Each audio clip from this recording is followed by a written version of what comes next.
รายการข่าวนครหลวงเวียงจันทน์รายการข่าวนครหลวงเวียงจันทน์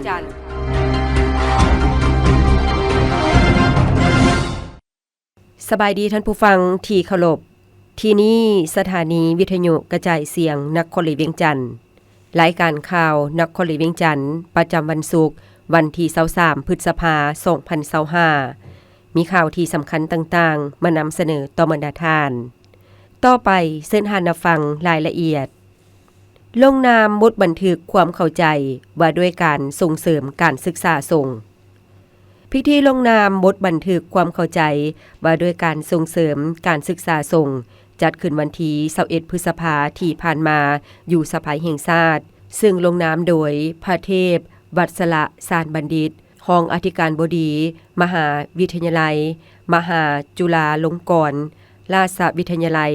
และท่านนางวิภาวันพรหมิหารประธานกองทุนช่วยเหลือสังคมสภาแห่งชาติมีพระอาจารย์ใหญ่บุญสวนพันธวงศ์รองประธานองค์การพุทธศาสนาสัมพันธ์ลาวท่านคำใบดำรัสรองประธานสภาแห่งชาติพร้อมโดยท่านเอกอัครราชทูตราชอาณาจักรไทยประจำลาวและภาคส่วนที่เกี่ยวข้องเข้าร่วมท่านเพชรลาทันทวงศาหัวหน้ากรมพัวพันธ์รัฐสภาส่งฝ่ายกรรมาธิการต่างประเทศได้ตั้งหน้าให้กองเลขาสวยเวียกในการสร้างบทบันทึกความเข้าใจดังกล่าวรายงานเกี่ยวกับสภาพการกะเขียมบางเนื้อในจิตใจสำคัญของบทบันทึกและทิศทางการจะตั้งพันขยายบทบันทึกความเข้าใจในต่อหน้าซึ่งบทบันทึกความเข้าใจระหว่างกองทุนช่วยเหลือสังคมสภาแห่งชาติลาวและมหาวิทยาลัยมหาจุฬาลงกรณราชวิทยาลัยประเทศไทยว่าด้วยการส่งเสริมการศึกษาสงฆ์จุดประสงค์ต้นต่อเพื่อสุขยู่และส่งเสริมการศึกษาสงฆ์โดยเฉพาะการสร้างทรัพยากรมนุษย์การแยกแยงระดมคนขวยทืนฮอนวัตถุอุปกรณ์บูรณะและสร้างพื้นฐานโครงล่างให้การศึกษาสงฆ์สร้างความเข้มแข็งให้พระสงฆ์และคฤหัสถ์ในคงเขตวิทยาการศึกษาสงฆ์ให้มีประสิทธิผลสูงขึ้นกว่าเก่าพระเทพวัสระสารบัณฑิตได้เน้นให้เห็นความหมายสำคัญและผลประโยชน์ในการจัดตั้งปฏิบัติบทบันทึกความเข้าใจว่าด้วยการส่งเสริมการศึกษาสงฆ์ซึ่งจะนำเอาผลประโยชน์รวมมาสู่การพัฒนาและปรับปรุงวิทยาการสุขยู่และส่งเสริมการศึกษาสงฆ์ใน2ประเทศลาวไทยนอกนี้คณะผู้แทนมหาวิทยาลัยมหาจุฬาลงกรณราชวิทยาลัยยังได้เดินทางไปเที่ยวชมและสักการะบูชาสถานที่สำคัญทางพุทธศาสนาจำนวนหนึ่งอยู่นครหลวงเวียงจันทน์และแขวงลมพะบางเติมอีกปาฐกถาเหตุการณ์พาวงปิดล้อมและวิรกรรมตนคุกอย่างมหัศจรรย์คณะโฆษณาอบรมศูนย์กลางภาคได้จัดพิธีปาฐกถาการพาวงปิดล้อมของกองพันที่2วิรชนที่ทงไหหินเสียงขวาง18พฤษภาคม1959 58พฤษภาคม2025และวิรกรรมตนคุกอย่างมหัศจรรย์ของบรรดาผู้นำของพรรคและแนวราวหักชาติ24พฤษภาคม1960 24พฤษภาคม2025ขึ้นในวันที่21พฤษภาคม2025ที่สโมสรของคณะโฆษณาพรมศูนย์กลางภาคกล่าวปาฐกถาโดยสหายนางวิลาวรณ์พันธวงศ์คณะประจำภาครองหัวหน้าคณะโฆษณาพรมศูนย์กลางภาคเข้าร่วมพิธีมีบรรดาสหายคณะภาคคณะนำพร้อมด้วยสมาชิกภาคพนักงานราชการภายในคณะโฆษณาพรมศูนย์กลางภาคสหายนางวิลาวรณ์พันธวงศ์ได้ยกให้เห็นสภาพการถูกปิดล้อมของกองพันที่2การพาวงปิดล้อมความหมายสำคัญและปัจจัยพื้นฐานการพาวงปิดล้อมของกองพันที่2ซึ่งในค่ำคืนของวันที่18พฤษภาคม1959ภายใต้การบัญชา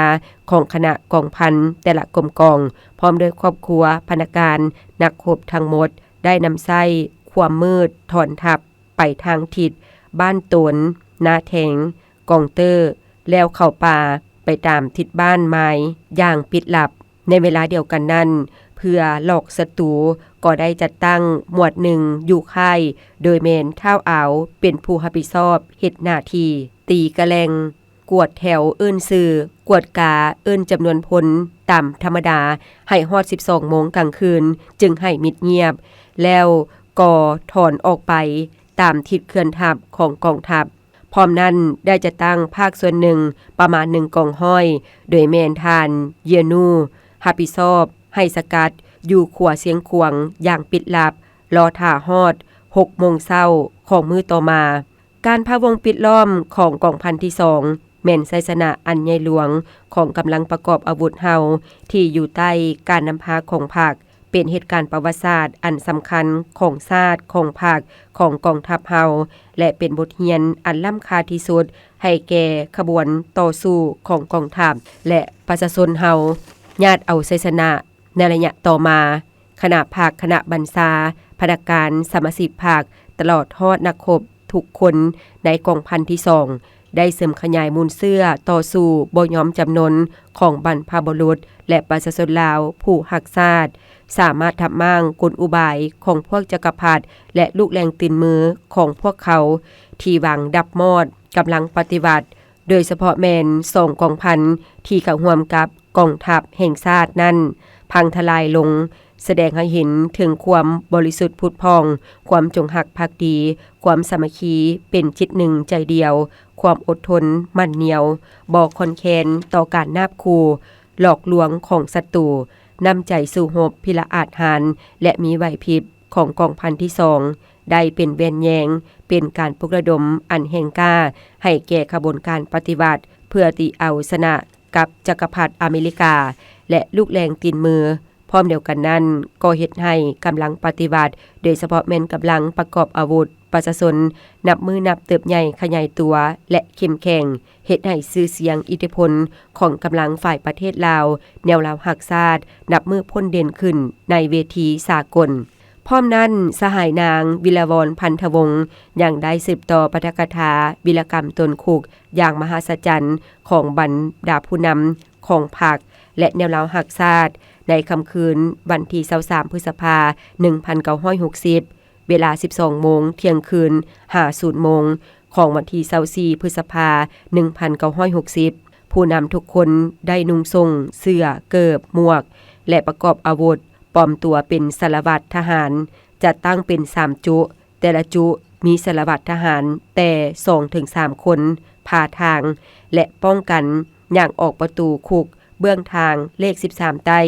ซึ่งกับประตูใหญ่ของกระทรวงป้องกันประเทศปัจจุบันรุ่งเช้าของวันที่25พฤษภาคม1960จึงเดินทางต่อไปผ่านด่านสูงไปถึงสำนักปิดลับของทานสาลีวงคำสาวผักเสาอยู่ที่นั่นประมาณ10วันเพื่อเกี่ยมวัตถุปัจจัยต่างๆให้แก่การเดินทางต่อไปเดินทางไปฮอดสำนักการปิดลับของแขวงเวียงจันทน์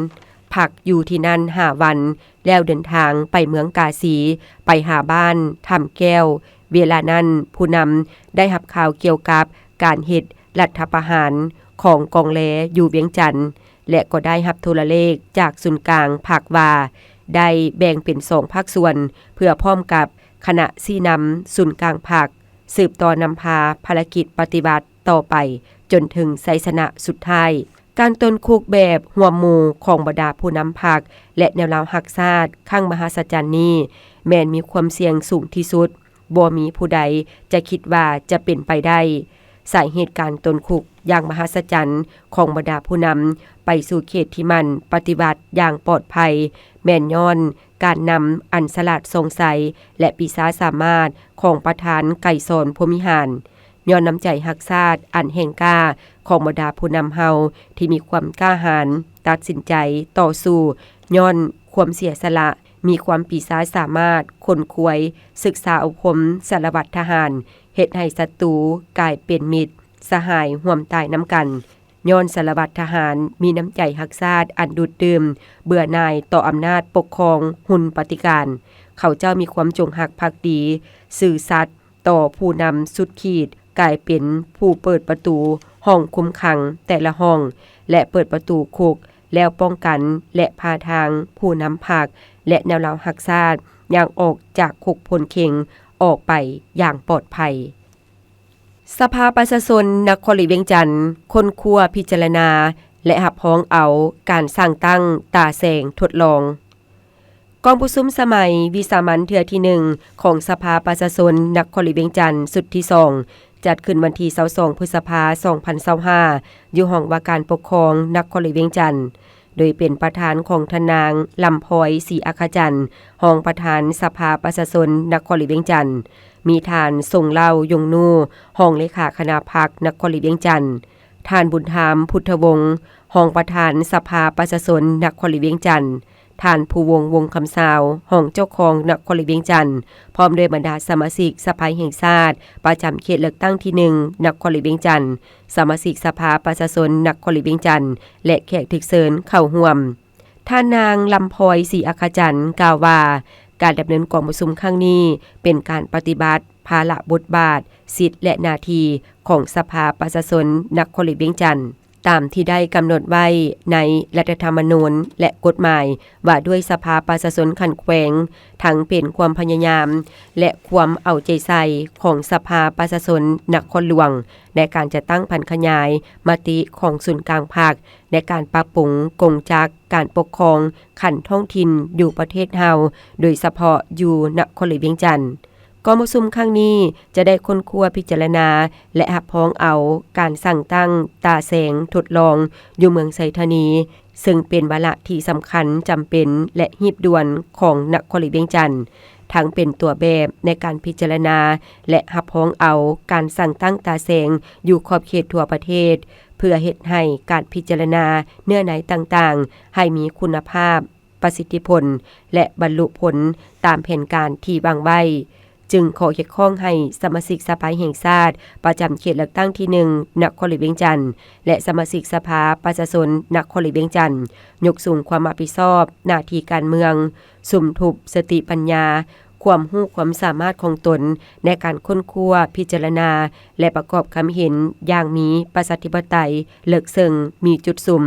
เจาะจงภาวะวิสัยมีเหตุผลตัวจริงและรับประกันความสอดคล้องกับนโยบายของพรรคถูกต้องตามรัฐธรรมนูญกฎหมายและสภาพจุดพิเศษตัวจริงของนครหลวงเวียงจันทน์ในปัจจุบันแนใส่รับประกันให้การสร้างตั้งตาแสงครั้งนี้สามารถนำไปจัดตั้งปฏิบัติได้อย่างเป็นรูปธรรมที่แท้จริงและเกิดดอกออกผลตลาดนัดสมัครงานประกาศรับหลายกว่า 1,000 ตำแหน่งมหาวิทยาลัยแห่งชาติจัดตลาดนัดสมัครงานประจำศึกษา 2024-2025 ขึ้นเมื่อวันที่ 11 พฤษภาคม 2025 ที่ผ่านมาอยู่สโมสรใหญ่มหาวิทยาลัยแห่งชาติโดยมีทานทองสุขแก้วมณีรองอธิการบดีมหาวิทยาลัยแห่งชาติพร้อมด้วยภาคส่วนที่เกี่ยวข้องเข้าร่วมมหาวิทยาลัยแห่งชาติได้จัดตลาดนัดสมัครงานขึ้นเป็นประจำทุกปีซึ่งเป็นกิจกรรมหนึ่งที่สำคัญของมหาวิทยาลัยแห่งชาติโดยเชิญบรรดาห้างห้านบริษัทและภาคส่วนต่างๆมาร่วมเปิดงานให้คำแนะนำเกี่ยวกับตำแหน่งงานและองค์กรของตนเพื่อให้ผู้เข้าร่วมได้มีโอกาสสมัครงานสำหรับนักศึกษาที่กำลังจะจบหรือผู้ที่กำลังซอกหาเวียกเฮ็ดงานทำในขณะเดียวกันนักศึกษาที่กำลังเกี่ยมลงฝึกงานก็สามารถซอกหาข้อมูลบริษัทและสอบถามกับบริษัทต่างๆที่เข้าร่วมงานดังกล่าวได้สำหรับปีนี้มีห้างห้านบริษัทและภาคส่วนต่างๆเข้าร่วมรับสมัคร40กว่าภาคส่วนและมีการประกาศรับสมัครพนักงานหลายกว่า 1,000 ตำแหน่งงานซึ่งงานดังกล่าวสืบต่อฮอดวันที่23พฤษภาคม 2025 นี้ต่อไปเชิญท่านรับฟังข่าวต่างประเทศเวียดนามสร้างศูนย์การเงินสากลเพื่อเสริมต่อกับเศรษฐกิจทั่วโลกเมื่อบ่ดนมานี้อยู่สำนักงานรัฐบาลนครหลวงฮานอยท่านเหงียนฮาบิงรองนายกรัฐมนตรีเวียดนามผู้ประจำการรัฐบาลได้เป็นประธานกองประชุมเกี่ยวกับการสร้างมติของสภาแห่งชาติว่าด้วยการสร้างศูนย์การเงินสากลอยู่เวียดนามท่านเหงียนฮาบิงกล่าวว่าการสร้างศูนย์การเงินสากลแม่นพื้นฐานสำคัญเพื่อให้เวียดนามเสื่อมต่อกับเศรษฐกิจทั่วโลกและแม่นมาตรการเพื่อบุกทะลุระดับความไวในระยะต่อไป การตัดสินใจพัฒนาศูนย์การเงินสากลแม่นบาทก้าวบุกทะลุมีลักษณะยุทธศาสตร์แม่นการตัดสินใจกล้าหาญแต่มีความจำเป็นที่สุดถึงว่าแม่นประเทศน้ำหลังแต่พวกเขาเตาโหมได้บรรดาเงื่อนไขเพื่อสร้างสำเร็จความดูดดื่มของศูนย์การเงินจะเพียงพอแต่แม่นบรรดานโยบายของพวกเขาจะประกาศใช้เท่านั้นหากยังนำใช้พื้นฐานเศรษฐกิจที่ขยายตัวขับเคลื่อนมีกำลังบ่มซ้อนพัฒนาอย่างใหญ่หลวงของเวียดนามอีกด้วยจีนและ10ประเทศสมาชิกอาเซียนสำเร็จการเจรจาเขตการค้าเสรีจีนอาเซียนกระทรวงการค้าจีนได้เปิดเผยให้รู้ว่าในวันที่20พฤษภาคมที่ผ่านมากองประชุมวิสามัญรัฐมนตรีเศรษฐกิจการค้าจีนอาเซียนได้จัดขึ้นผ่านทางออนไลน์รัฐมนตรีเศรษฐกิจการค้าทั้ง2ฝ่ายได้ร่วมกันประกาศว่าได้สำเร็จการเจรจาเกี่ยวกับเขตการค้าเสรีจีนอาเซียนฉบับ 3.0 อย่างรอบด้านการเจรจาเกี่ยวกับเขตการค้าเสรีจีนอาเซียนฉบับ 3.0 ได้เริ่มดำเนินการในเดือนพฤศจิกายนปี 2022ผ่านเวลาเกือบ2ปีและการเจรจาอย่างเป็นทางการ9รอบได้สำเร็จตัวจริงในเดือนตุลาปี 2024ภายใต้การประสานงานอย่างสุดความสามารถและสุขอยู่การร่วมมือของรัฐมนตรีเศรษฐกิจการค้าบรรดาประเทศ2ฝ่ายได้สำเร็จการเจรจาอย่างรอบด้านซึ่งถือเป็นบาทก้าวที่เป็นกระเจก้าวไปสู่เป้าหมายการลงนามในอนุสัญญาปรับปรุงพยากรณ์อากาศประจำวันที่23พฤษภาคม 2025ความกดดันต่ำของอากาศร้อนยังจะสืบต่อปกคลุมอยู่ทั่วทุกภาคของประเทศลาวด้วยกำลังปานกลางสมทบกับกระแสลมตะวันตกเฉียงใต้พัดปกคลุมซึ่งจะเฮ็ดให้อากาศยังร้อนอยู่ทั่วไปและจะมีฝนตกฟ้าร้องฟ้าเหลื่อมในระดับคอยหาปานกลางและตกหนักอยู่บางท้องถิ่นพร้อมมีลมพัดแรงเป็นบางโอกาสอยู่ในแต่ละภาคพยากรณ์อากาศแต่ 7 โมงของวันที่23หา 7 โมงของวันที่24พฤษภาคม 2025ภาคเหนือด้านตะวันออกมีเฟื่อปกคลุมเป็นส่วนหลายและจะมีฝนตกฟ้าร้องฟ้าเหลื่อมในระดับคอยหาปานกลางอยู่บางท้องถิ่นพอมีลมพัดแรงเป็นบางโอกาสหรือหน้าที่ปกคลุมของฝนเท่ากับ40%ของภาคอุณหภูมิระหว่าง18หา33องศาภาคเหนือด้านตะวันตกอากาศร้อนพอมีฝนตกฟ้าร้องฟ้าเหลื่อมในระดับคอยหาปานกลางอยู่บางท้องถิ่นและมีลมพัดแรงเป็นบางโอกาสหรือหน้าที่ปกคลุมของฝนเท่ากับ50%ของภาคอุณหภูมิระหว่าง22หา35องศานครหลวงเวียงจันทน์อากาศร้อนพอมีฝนตกฟ้าร้องฟ้าเหลื่อมในระดับคอยหาปานกลางอยู่บางบริเวณและมีลมพัดแรงเป็นบางโอกาสหรือหน้าที่ปกคลุมของฝนเท่ากับ50%อุณหภูมิระหว่าง25หา32องศาภาคกลางอากาศร้อนพอมีฝนตกฟ้าร้องฟ้าเหลื่อมในระดับคอยหาปานกลางอยู่บางท้องถิ่นและมีลมพัดแรงเป็นบางโอกาสหรือเนื้อที่ปกคลุมของฝนเท่ากับ55%อุณหภูมิระหว่าง24หา35องศาภาคใต้อากาศร้อนพอมีฝนตกฟ้าร้องฟ้าเหลื่อมในระดับคอยหาปานกลางและตกหนักอยู่บางท้องถิ่นพอมีลมพัดแรงเป็นบางโอกาสหรือเนื้อที่ปกคลุมของฝนเท่ากับ55%อุณหภูมิระหว่าง23หา35องศา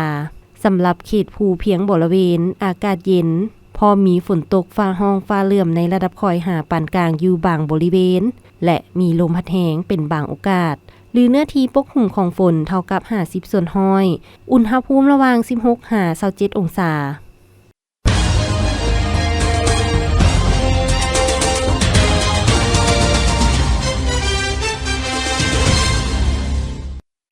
ต่อไปเชิญท่านรับฟังบท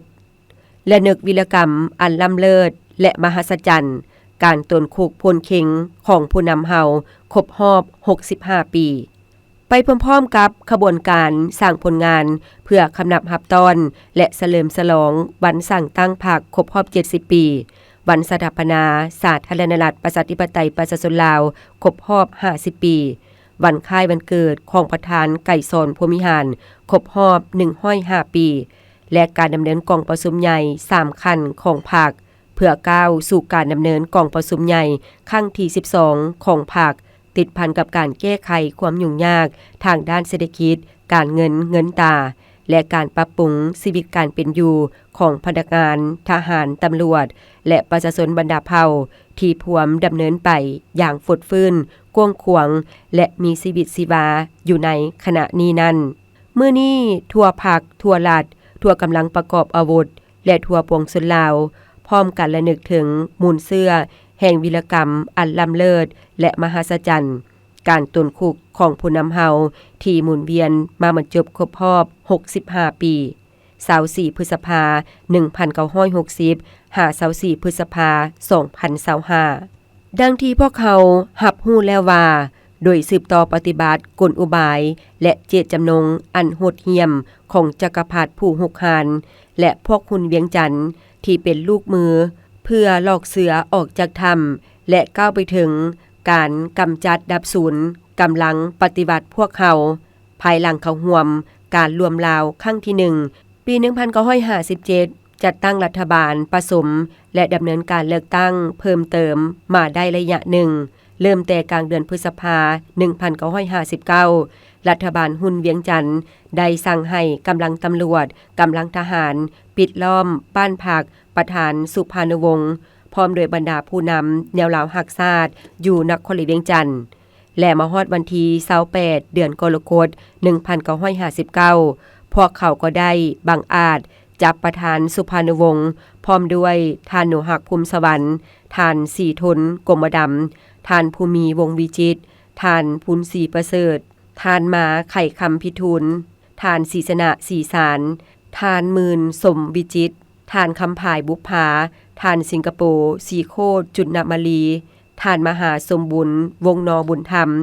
ท่านเผ่าพิมพจันทร์ท่านบัวศรีเจริญสุขท่านคำเพชรพรหมวันท่านภูเขาและท่านมานะรวมทั้งหมด16ท่านซึ่งแมนผู้นำของแนวลาวหักชาติที่พวมยึดมั่นต่อสู้อยู่เวียงจันทน์เพื่อปกปักรักษาความเป็นธรรมและถ้าถูกกฎหมายของแนวลาวหักชาติเข้าคุกที่ค่ายพลเค็งนครหลวงเวียงจันทน์โดยปั้นแต่งข้อหาคดีกบฏชาติเพื่อหวังเอาผู้นำเฮาขึ้นสู่ศาลตัดสินลงโทษประหารชีวิตในตลอดระยะเวลาที่ถูกคุมขังอยู่ในคุกพลเค็งเป็นเวลาเกือบ10เดือนนั้นถึงว่ารัฐบาลหุ่นเวียงจันทน์ได้ใช้บรรดากลอุบายและมาตราการที่ผิดกฎหมายต่อผู้นำเฮาทุกวิธีการก็ตามแต่ก็บ่ได้เฮ็ดให้พวกเพิ่นหวั่นไหวย่านกลัวแต่ประการใดกงกันข้ามผู้นำแนวลาวหักชาติของพวกเขายามใดพวกเพิ่นก็มีความทุนเทียงเชื่อมั่นต่อการนำพาของพรรคเชื่อมั่นต่อกำลังแห่งของมหาชนพวกเพิ่นมีความเชื่อมั่นอยู่เสมอว่าความเป็นธรรมยามใดก็จะต้องเอาชนะความอธรรมได้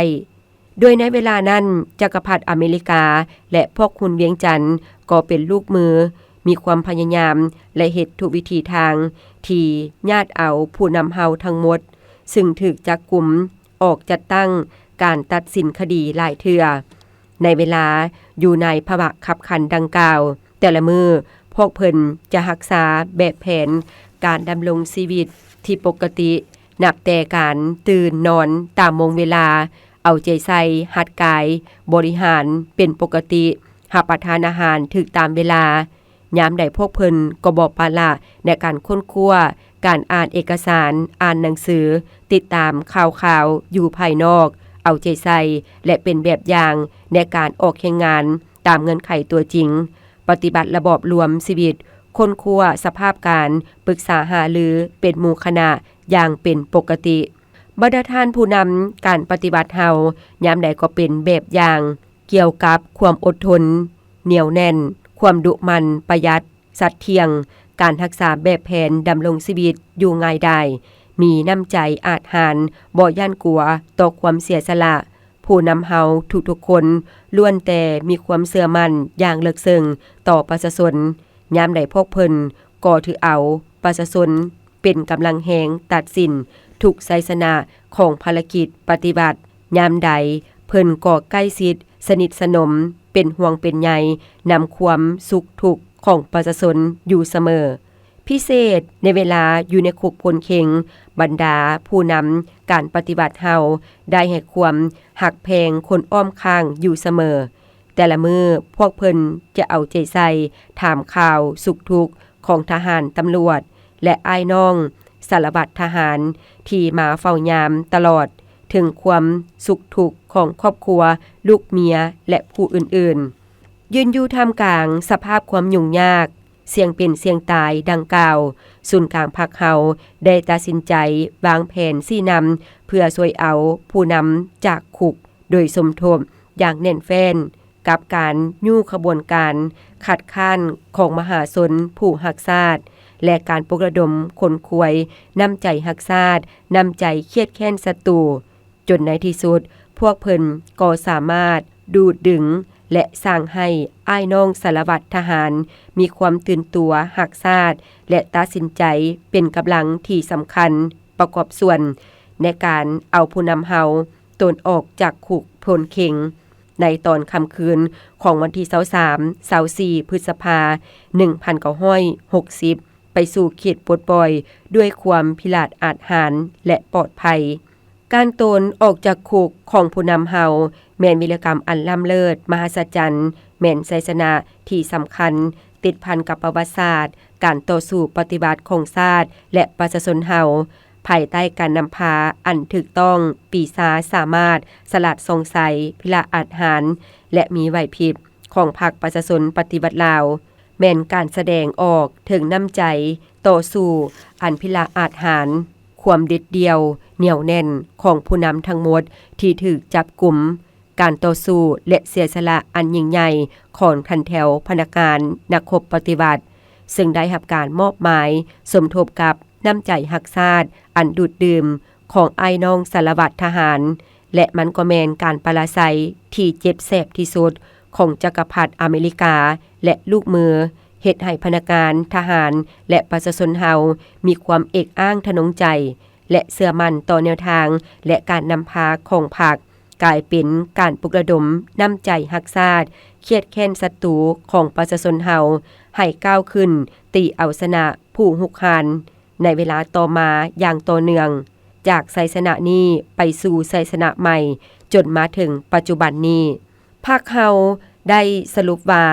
สหายสุภานุวงศ์พร้อมด้วยผู้นำอื่นๆของพรรคได้แหกคุกกลับคืนสู่เขตปลดปล่อยด้วยความปลอดภัยนี่แม่นเหตุการณ์ที่สะเทือนต่อห่างเสียงโลกเฮ็ดให้จักรพรรดิและลูกมือตกสะท้านย่านกลัวแต่ผัดเป็นการปลุกระดมกำลังใจและปิติสมชื่นอย่างใหญ่หลวงของกำลังปฏิบัติประชาชนในขอบเขตทั่วประเทศการแหกคุกที่มหัศจรรย์นี้มันแสดงถึงแผนนโยบายอันถูกต้องของศูนย์กลางพรรคความสามารถในการจัดตั้งซี่นำของคณะพรรคแขวงเวียงจันทน์และบรรดาผู้นำที่อยู่ในคุกแสดงถึงการปกป้องของมหาชนที่หักชาติและการช่วยเหลือของบรรดาสารวัตรทหารฝ่ายเวียงจันทน์ที่ตื่นตัว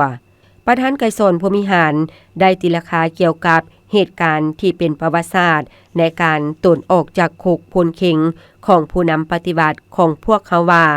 เหตุการณ์อันมหัศจรรย์ที่บรรดาผู้นำตนออกจากคุกในเดือนพฤษภาปี 1960แล้วกลับคืนเมื่อฐานที่มันอย่างปลอดภัยนั้นได้เป็นการกระทบทางการเมืองที่ใหญ่ที่สุดทางภายในและต่างประเทศมันเป็นการปลุกระดมอย่างแข็งแรงให้แก่ขบวนการต่อสู้ของมหาชนในทั่วประเทศและเฮ็ดให้ทันแถวของศัตรูตกสะท้านสั่นสายวันไหวคอนแขนที่สุดเหตุการณ์อันมหัศจรรย์และมุนเสื้อพิละอาจหารในการตนออกจากคุกของผู้นำการปฏิบัติเฮามาฮอดมื้อนี้ยังยืนยงอยู่ในความทรงจำและกลายเป็นมุนเสื้อซึ่งพนักงานสมาชิกพรรคกำลังประกอบอาวุธและประชาชนลาวบรรดาเผ่าจะพร้อมกันจะลึกไว้และสืบทอดกันตลอดไปที่ท่านรับฟังไปนั่นแมนบทและนึกวิรกรรมอันล้ำเลิศและมหัศจรรย์การตนคุกพลเข็งของผู้นำเฮาครบรอบ65ปีท่านผู้ฟังที่เคารพรายการข่าวนครหลวงเวียงจันทน์สำหรับภาคนี้ได้เสี่ยงสุดลงเพียงเท่านี้แ เพชรสมรดงวิไลพร้อมด้วยอุเลวันแสงพระจันทร์อ่านสบายดี